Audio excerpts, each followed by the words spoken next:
vamos a hablar de Uruguay, ¿no? Porque estamos en Uruguay. Las radios libres o radios comunitarias.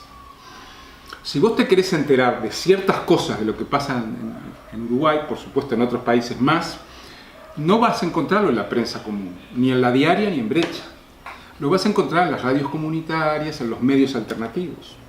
Cuando hubo el conflicto de Malvinas Argentinas en Argentina, que lograron frenar una fábrica de Monsanto, vos ni siquiera en página 12 encontrabas información. Tenías que ir a Econoticias Córdoba o a páginas web alternativas para enterarte. Hoy se hizo un censo en Argentina de medios de comunicación culturales sostenibles, autogestivos. Son casi 200, entre páginas web y periódicos impresos. Tienen 5 millones de seguidores. Eso no es algo marginal, es una cantidad muy importante. La página esta Desinformémonos de México, de Gloria Muñoz, tiene 2 millones de seguidores.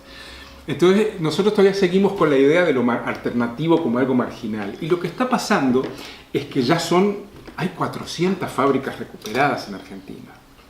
La mayoría fueron recuperadas no en la crisis del 2002, sino en periodo de crecimiento económico. Entonces, estamos viendo cómo nace un mundo nuevo.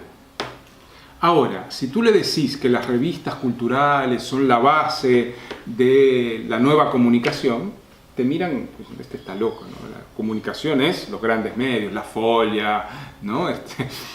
Pero eso no tiene tanta importancia desde el punto de vista emancipatorio. Entonces, lo que muchos hacen es pedir un lugar en la Folla o en el Estadão. Y eso no tiene mucho sentido, ¿no? Yo le respeto mucho a Guilherme Boulos, que tiene un espacio allí, y a muchos otros. O tener medios grandes, ¿no? Carta Capital, Carta Mayor, todo eso. No, el problema es que porque Carta Mayor o Carta siguen la lógica de los grandes medios. Quieren ocupar un lugar en el paraguas de los grandes medios. Igual que Brecha y la Diaria. Yo soy Brecha, está todo muy bien. Pero no me creo que ese es el camino emancipatorio. Eso está muy bien que hagan esos medios. Carta Mayor, muy bien. Pero hay toda otra cosa al lado, que es la gente haciendo comunicación, que ese es el futuro. O por lo menos para mí lo es. Y si tú no te das cuenta de que eso es el futuro, estás invisibilizando los movimientos. Entonces, a lo que ha llegado el grueso de la academia y de la izquierda es considerar que estos movimientos son algo que ayuda a que la izquierda crezca, algo que ayuda a que el campo popular, pero no que tienen una autonomía completa. Entonces, tú te das cuenta que los sin tierra han conquistado 25 millones de hectáreas. Uruguay tiene 17 millones de hectáreas. Es 1,5 veces el Uruguay. No, si tú miras el mapa de los asentamientos, son millones de islas, 5.000 islas. ¿Eso es la base del futuro? Ah, sí. Esos son los nuevos quilombos. Cuando el capitalismo afunde, cuando el capitalismo se hunda, o lo hundamos, no sé qué va a pasar, esa es la matriz para reconstruir la sociedad. El capitalismo destruye sociedad y nosotros creamos sociedad. Entonces, para mí, esto que llamamos movimientos, territorializados o no, están en el centro de la construcción de lo nuevo. No son algo que ayuda o algo marginal o algo, es el centro, es el núcleo de lo nuevo.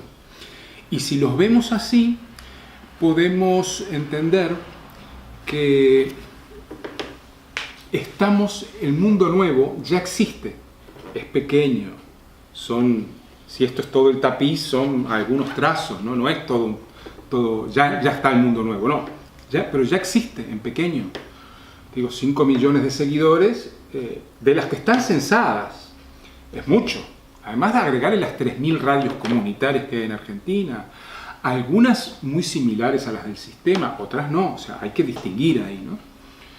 Pero ahí hay una cultura nueva, relaciones sociales nuevas, territorios nuevos, espacios nuevos, y creo que donde más se nota eso y se va a notar en el futuro inmediato es en el movimiento de mujeres, porque hoy es el principal movimiento. El primer paro que le hicieron a Macri se lo hicieron las mujeres, ya le hicieron 2. Y cuando el Ni Una Menos, vos estuviste en la marcha, Yo no recuerdo, y tengo 65 años, en mi vida una marcha de ese tamaño. De ese tamaño quizás sí, y de esa alegría. Pero ha habido un par, 2 o 3 en la historia del Uruguay. En la historia del Uruguay de medio siglo. Eso fue una marcha impresionante. Entonces, la lucha por las mujeres, los partidos de izquierda dicen, bueno, entonces la reforma tal, la tal. Ah, bueno, sí, y también al final la lucha ya ocupa un lugar central. Ya basta. Claro, por supuesto, lo que quieren ahora es llevar el tema de la mujer a un terreno institucional, en el cual, lo de siempre, ¿no? Políticas sociales, ver cómo... Pero eso es el centro. Y en países donde hay más diversidad, donde hay quilombolas, donde hay indígenas, donde hay ribeiriños, donde hay... Entonces ya tenés una centralidad, favelas. Entonces, ¿cuál es el trabajo para mí, teórico, político, organizativo? Convertir la favela en un lugar potente para la transformación. ¿Eso implica luchar con el narco? Pues claro que sí. ¿Y con la policía militar? Pues claro que sí. Pero lo están haciendo. Entonces, no quiere decir enfrentarse frontalmente porque te liquidan, ¿no? Unos u otros que son parecidos. No son tan distintos la policía militar y el narco. Y los feminicidios. Entonces, implica también una lectura distinta de cómo comprendemos los feminicidios y el narco. Yo postulo que son formas de control a cielo abierto. El panóptico es desbordado por la resistencia, por la lucha, entonces la población a cielo abierto, ¿cómo se la controla?